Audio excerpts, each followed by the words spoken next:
Hey everybody, what is going on? Hexlax here. I got another Master Duel video for you. Coming at you with Millennium Fiendsmith Orcust. That's right, we are adding the Millennium engine to one of the best decks in the meta right now, and with some very good results as well.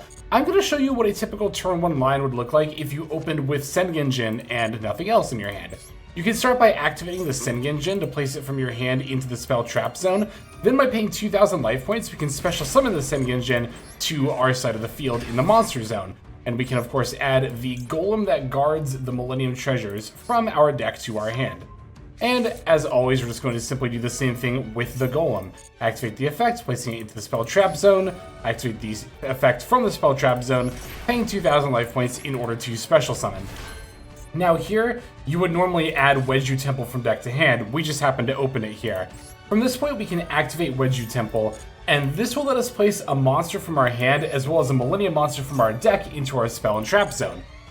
This actually ends up working out quite well a lot of the time. You can see in this hand we opened Orcust Symbol Skeleton, which we definitely want to be in the graveyard. So we can place something like that. Even if you don't have something like Symbol Skeleton, you could simply place an extra hand trap that you're not going to need, like Fuelos, for example. But here we'll do Symbol Skeleton from hand and Sengenjin directly from the deck.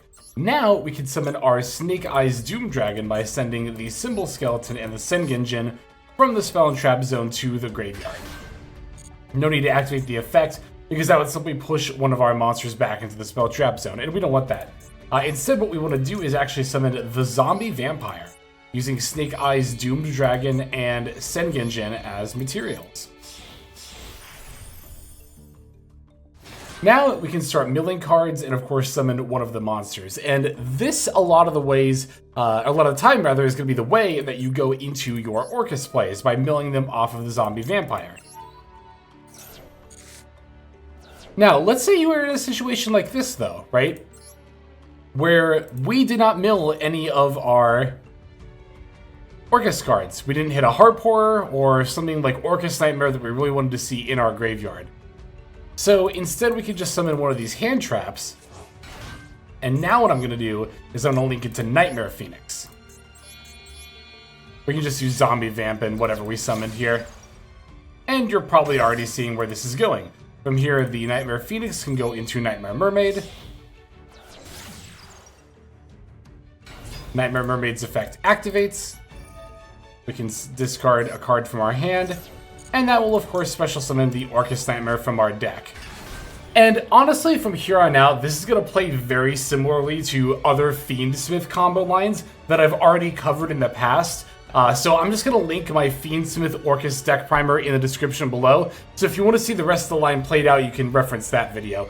But it's pretty much just standard Orcust stuff at this point. You know, you would link off into Galatea Eye and add the Orchestrated Babble. Just start doing Orcust stuff. You even have the extra body of the Golem to work with. One thing to note, however, is let's say you're milling with Zombie Vampire and you did put like a Harp Horror in the graveyard, so you have full access to your Orcust engine. Well, instead of making Nightmare Phoenix, instead what you could do is simply make Moon of the Closed Heaven. And then that's how you would get access to your Fiendsmith line. Then you can make an Appaloosa or a Desiree or a Caesar, whatever you want to from your engine. And after that, then you would activate Harp Horror's effect, / Nightmare, Orcust Nightmare, whatever card would Dark Lock, right? So the way this ends up playing out, even if you whiff on your mills and can't go into Fiendsmith line, you can still pivot into your Orcust stuff via Nightmare Phoenix and Mermaid and guaranteed get full combo anyway. So basically, as you can see, the Millennium engine through Sengenjins and the other cards are not only adding more bodies to your board, but also adding more consistency as well. Alright, so now that I've kind of demonstrated exactly how this engine works, let's show off some gameplay with the deck. Alright, our first opponent is going to be on Tenpai. They're not playing Sky Striker stuff, they're just playing just standard board breakery stuff. And let's see what our opening hand ends up looking like here. Alright, so here we did open with the Wedge Temple, but the Temple alone is not always going to be enough in order to fully set up your Millennium engine. Moreover, we're also going to get hit with the Fuelos here, so we can still use the Temple in order to set up bodies without triggering the Fuelos. So Yeah, Wedju Temple places the Girsu from hand, setting up the Sengenjin. From there, we're going to add the Golem. No real point to summoning the Golem just yet, though. I'm going to basically see if I need the body before I decide to spend the life points. Ultimately decide I don't need it. Would rather have, the other cards in my hand, so I pitch the Golem for the Galatea Eye. Now, after summoning the World Legacy World Crown, my opponent's going to fire off a Perilia. And after the Fulos, I'm actually really glad to see this Perilia, because I don't have anything else in my hand that I'm going to summon.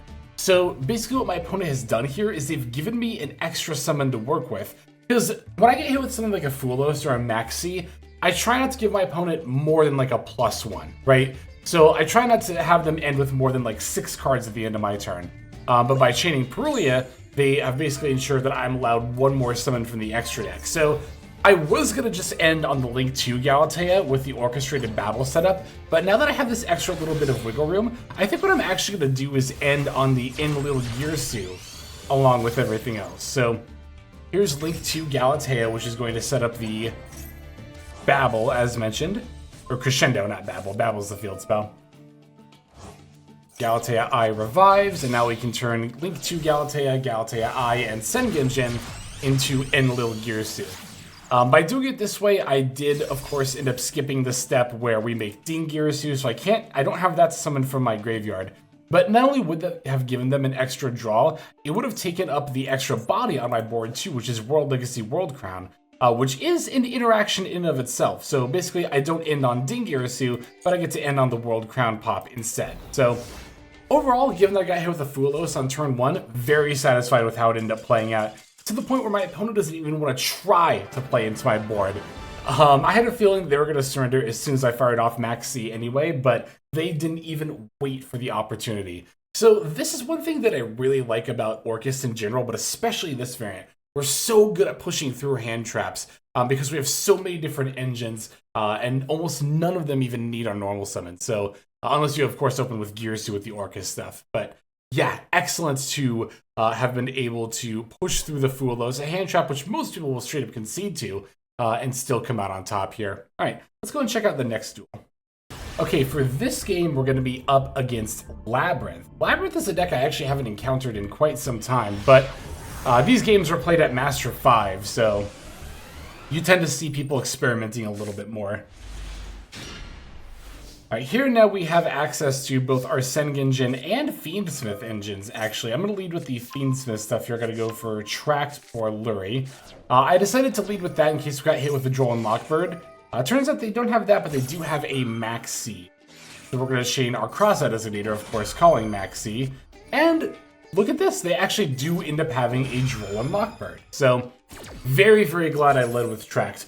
If you're activating cards that add cards from deck to hand, you always need to be thinking about Droll and Lockbird. You need to be thinking about how, like, what your hand slash turn is going to look like if you get hit with a Droll. If I had led with Sengenjin, right, placed it in the spell trap zone, then paid 2,000 life points to special summon, added a Golem from deck to hand, then my Tract would have been dead, and all I would have had access to is Sengenjin plus Golem.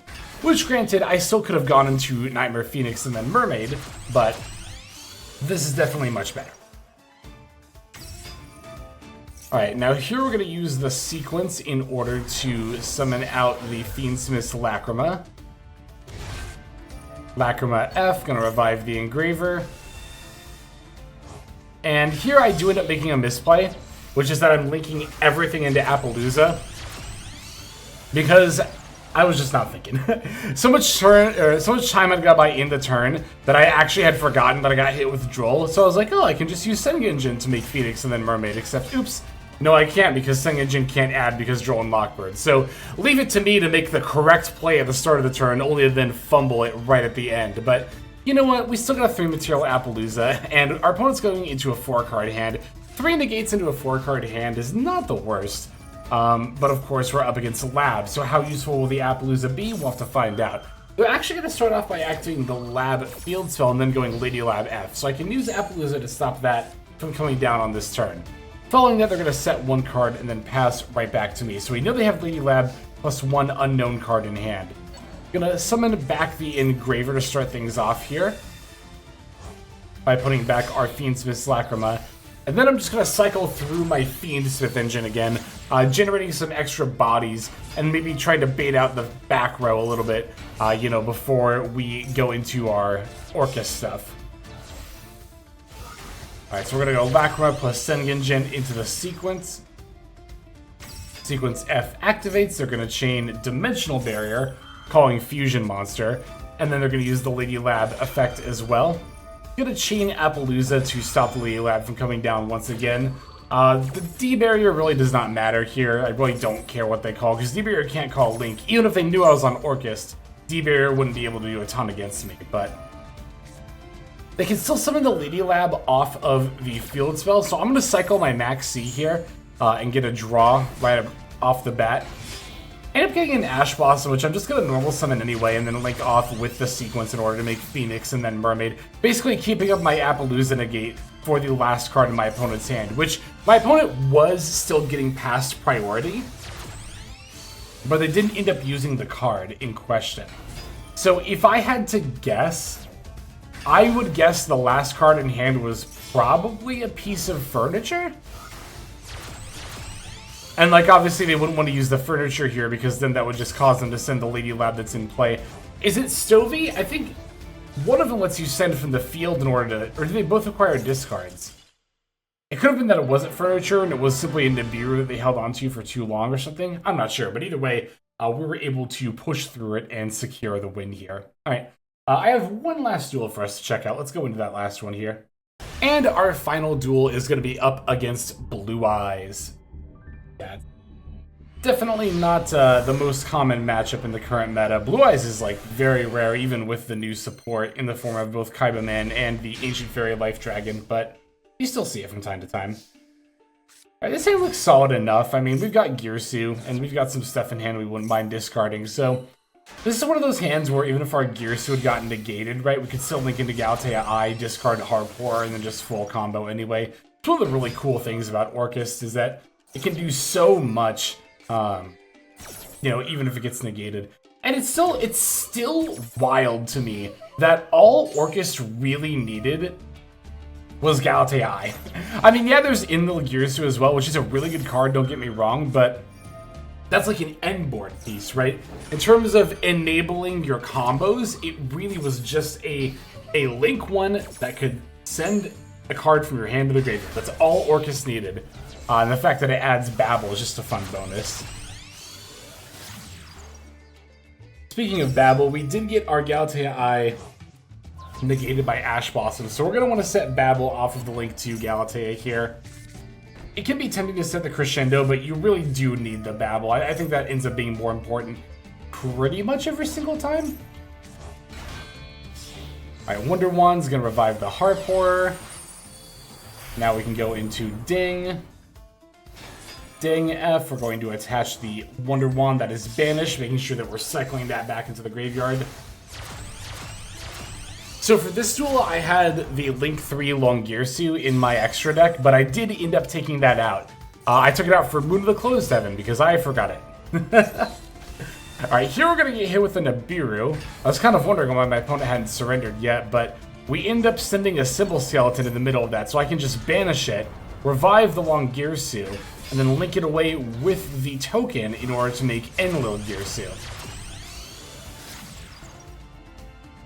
Then we can activate Enlil Girsu, shuffling back the Symbol Skeleton, not only to take control of our opponent's Nibiru, but now the Symbol Skeleton can be sent from the deck to the graveyard later for Ding.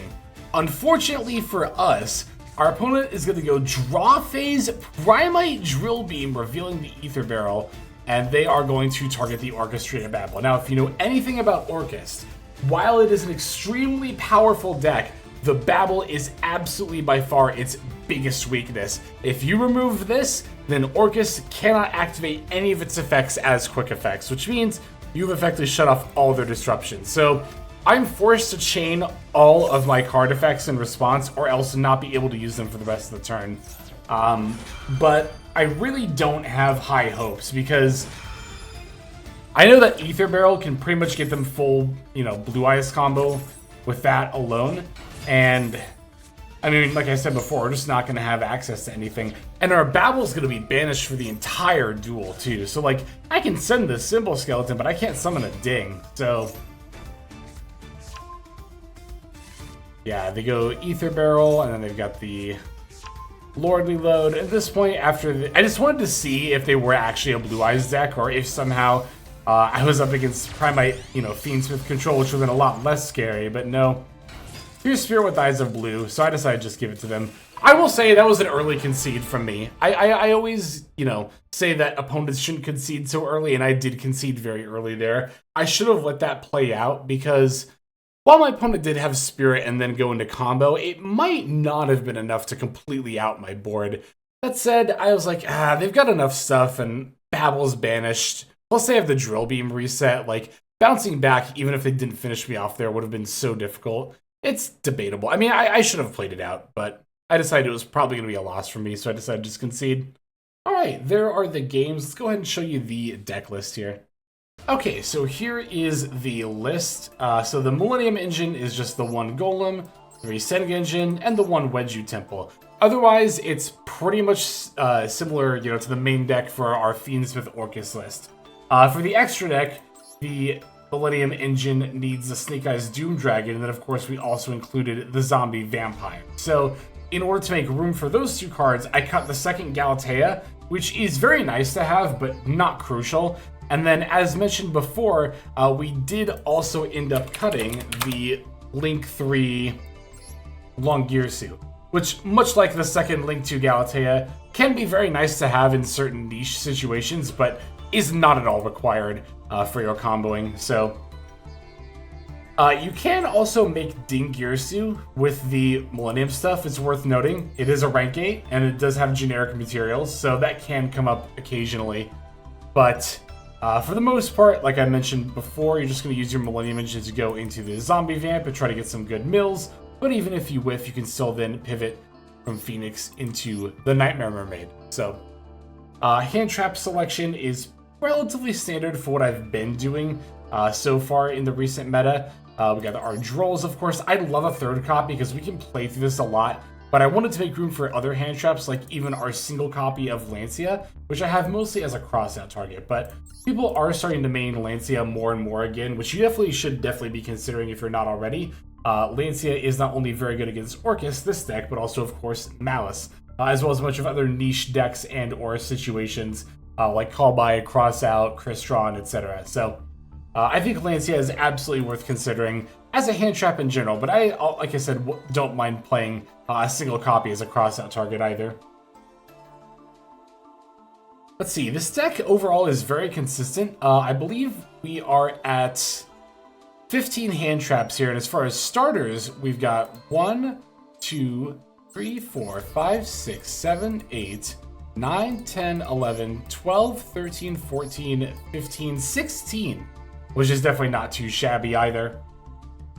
You can debatably count Wedju Temple since that technically lets you go into Phoenix Mermaid, which would be 17 starters then. So yeah, for a 41 card deck, that's pretty solid. If you wanted to like trim it down to 40 though, and or make room for other stuff, you could definitely go down to 2 Harp Horror. Like Harp Horror is a 1-card combo, but it's definitely one of your weaker lines, so 2 of that is definitely fine. However, I really think that if you're playing the Millennium Engine, you should probably be on 3 Harp Horror, because you really want to mill it off the Zombie Vampire.